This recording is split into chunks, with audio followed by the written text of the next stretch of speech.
بات اللہ پاک نہیں کرے گا۔ مثلا حضور کو کہا 5 نمازیں، اب کسی کو 6 کا نہیں کہہ سکتا، 5 ہی۔ کیوں کہ جو کہنا تھا حضور کو کہہ دیا گیا، الیوم اکملت لکم، آج میں نے دین مکمل کر دیا۔ جب فاروق اعظم نے یہ آیت سنی تو اس یہودی عالم سے کہا کہ تو کیا کہہ رہا تھا؟ اس نے کہا اگر یہ آیت ہمیں ملتی، ہماری کتاب میں نازل ہوتی تو ہم اس کو عید کا دن مناتے۔ اللہ اکبر، وہ بھی فاروق اعظم ہیں، مصطفیٰ کے تربیت یافتہ ہیں، کوئی ہم جیسا بندہ تو نہیں ہے۔ انہوں نے کہا جلے تجھے پتہ ہے کہ یہ آیت جس دن نازل ہوئی تھی وہ دن کون سا تھا؟ اس نے کہا بتائیے۔ آپ نے فرمایا وہ عرفہ کا دن تھا۔ عرفہ کہتے ہیں نا جس دن لوگ عرفات ٹھہرتے ہیں جا کر،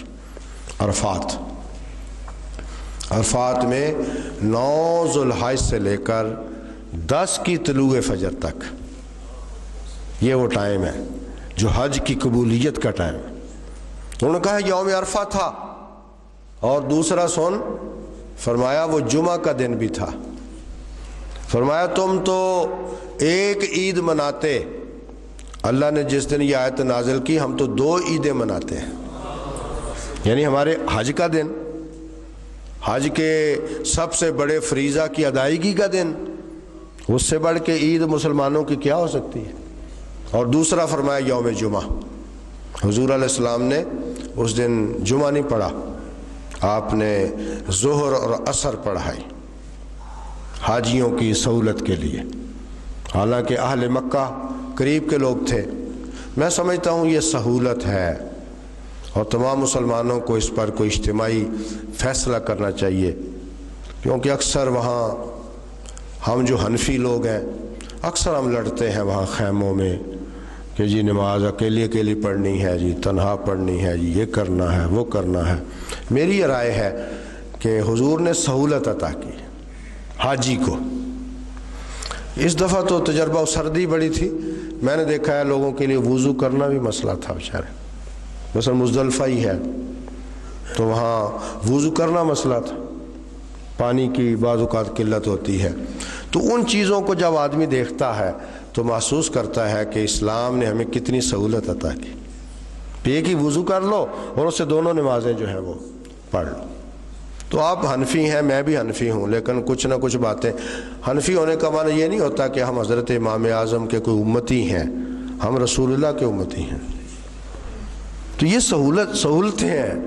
اچھا پھر جو ہوتے ہیں نا فقہائے اسلام، اسلام کے وکلاء ہوتے ہیں، وکیل دیکھا ہوگا آپ نے، وہ بال کی کھال اڑدیڑتے کہاں پہنچ جاتا ہے۔ تو ہمیں بہت قریب رہنا چاہیے اسلام کے۔ مجھے لوگ کہتے ہیں کہ تو حنفی ہے، لیکن میں سمجھتا ہوں کہ وہاں حضور علیہ السلام نے جمعہ نہیں ادا فرمایا، ایک تو سفر بھی تھا حضور کا، لیکن اہل مکہ ساتھ تھے، ان کو بھی آپ نے قصر نماز پڑھائی، اور ظہر اور عصر اکٹھی تھی۔ اسی طرح مغرب اور عشاء مزدلفہ میں آسانی، تاکہ حاجی جائیں اور آرام سے تسلی سے نمازوں کو ادا کر لیں۔ وہاں اکثر جن چیزوں پہ میں نے دیکھا ہے جھگڑتے ہیں مسلمان، ان میں ایک یہ ہے کہ جی نماز کا کیا کرنا ہے، الگ الگ پڑھنی، بلکہ ہر حاجی وہاں مفتی بنا ہوتا ہے، ہر حاجی۔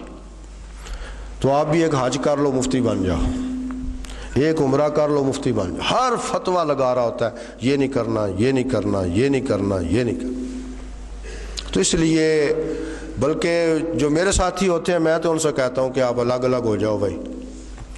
یہ جو وہاں دھکے مارتے ہیں لوگ، اس کا ایک سبب یہ بھی ہے کہ 4 آدمی چاہتے ہیں ہم اکٹھے ہی رہیں۔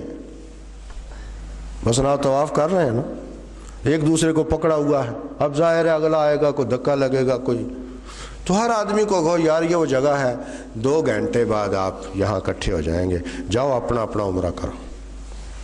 وہ بیچارے ان پڑھ بھی کئی ہوتے ہیں، چلو ان کا تو مسئلہ پریشان کون نہیں ہے، لیکن پڑھے لکھے لوگ، اور اس میں بھی عمرے کے اندر بھی طواف کے اندر بھی گفتگویں کر رہے ہیں، پتہ نہیں کیا گپیں مار رہے ہیں۔ اور اب تو یہ موبائل آ گیا ہے ماشاءاللہ، اب رب سے تعلق کم ہو گیا ہے، موبائل سے زیادہ ہو گیا ہے۔ یہ کبھی بند میں نے دیکھا ہی نہیں کسی کا، کیا یہ مذاق نہیں تو کیا ہے؟ اگر وہاں جا کے بھی ہم نے اسی طرح متوجہ ہونا ہے،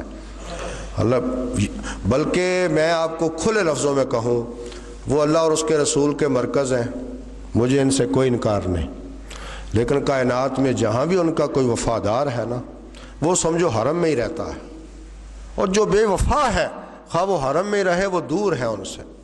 یہ ہیں اصول، یہ ہیں ضابطے جن سے آج ہم ہٹ چکے۔ تو وہاں پر عمرہ ہی ہے، طواف ہے، اکثر اکٹھے لوگ کرتے ہیں، اور پھر آپس کی باتیں وہاں کی، پھر تصحیحیں کر رہے ہوتے ہیں پتہ نہیں، اور جوتے پریشان کن صورت، یعنی جوتے ساتھ اٹھائے ہوتے ہیں۔ ایک ہاتھ میں نے دیکھا لوگوں نے غلاف کعبہ کا پکڑا ہوتا ہے، دوسرے ہاتھ میں جوتے ہوتے ہیں، اور کچھ تو اتنے اجڑ ہیں، اتنے جاہل ہیں، اللہ معاف فرمائے، قرآن کریم اور جوتے ایک ہاتھ میں۔ اور ہمارے لوگ جب دیکھ آتے ہیں تو یہاں آ کے یہ بھی پھر اسی طرح، پھر اگر ایک کو بے ادبی کر رہا ہے، توہین کر رہا ہے، تو اس کا مطلب یہ تو نہیں کہ سارا کچھ جائز ہو گیا۔ وہ جاہل ہیں، وہ ان پڑھ ہیں۔ کئی جگہ مثلا میرے پاس کسی نے اگر وہ قرآن کریم کا نیچے رکھ کے پڑھنا شروع کر دیتے ہیں نا وہ، تو کئی دفعہ میں نے ان کو سمجھایا کہ یہ اللہ کا کلام ہے، پھر انہوں نے اوپر اٹھا لیا۔ اس کا مطلب یہ کہ اس کو احساس ہی نہیں۔ ہمارے ہاں بھی کئی طبقے ہیں ایسے ہیں، وہ کہتے ہیں کتاب تو ہے نا بھائی، کتاب ہی ہے۔ نہیں بھائی، انگلش کی کتاب میں اور قرآن مجید میں فرق کرو، بلکہ یہاں تک ہو سکے کاغذ کا بھی احترام کرو، جس پہ لکھا ہوا ہے اس کا بھی احترام کرو، کیونکہ ہم سارے سڑکوں پہ اب کاغذ اٹھا نہیں سکتے، ورنہ جہاں تک ہو سکے احترام۔ تو اگر ایسے مواقع پر انسان کو جانا نصیب ہو تو آدمی ان لمحات کو بڑا قیمتی سمجھے۔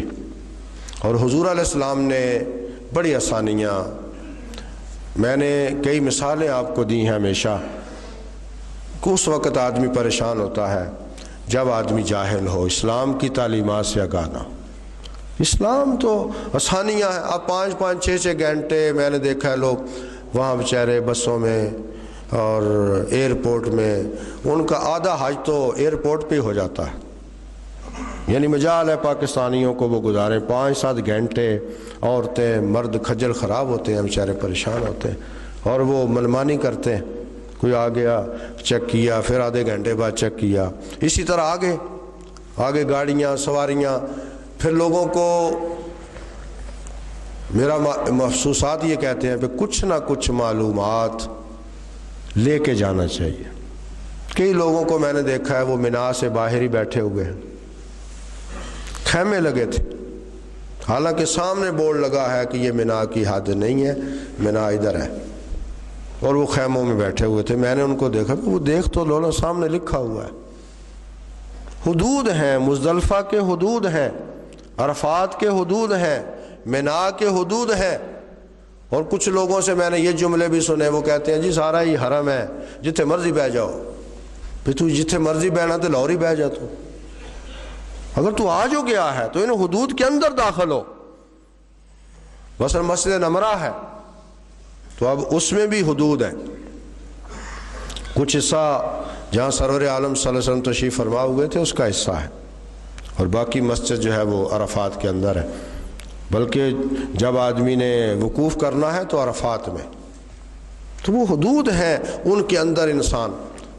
باقی رمی کا مسئلہ پریشان کن تھا، اس دفعہ انہوں نے بہت اعلیٰ انتظامات کر دیے، یعنی میرا خیال ہے اتنی آسانی اب رمی کی ہو گئی ہے کہ ہر بوڑھا آدمی، ہر کمزور عورت مار سکتے ہیں۔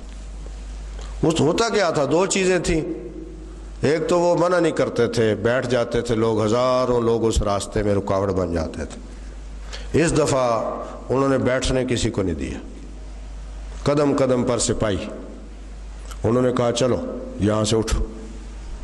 اگر بیٹھتے بھی تھے تو رات کو کچھ دیر کے لیے بیٹھ جاتے تھے، ورنہ پھر اٹھا دیتے، اور ایک شاہراہ سے آؤ دوسری شاہراہ سے جاؤ، اور پھر وہ جو ستون ہیں آگے تھم کی شکل میں تھے نا، اب انہوں نے دیوار کی شکل بنا دی، اب انہوں نے دیوار بنا دی ہے تاکہ مارنے، تو اب چاروں طرف سے آدمی مار سکتا ہے، لیکن اس میں وہی میں نے دیکھا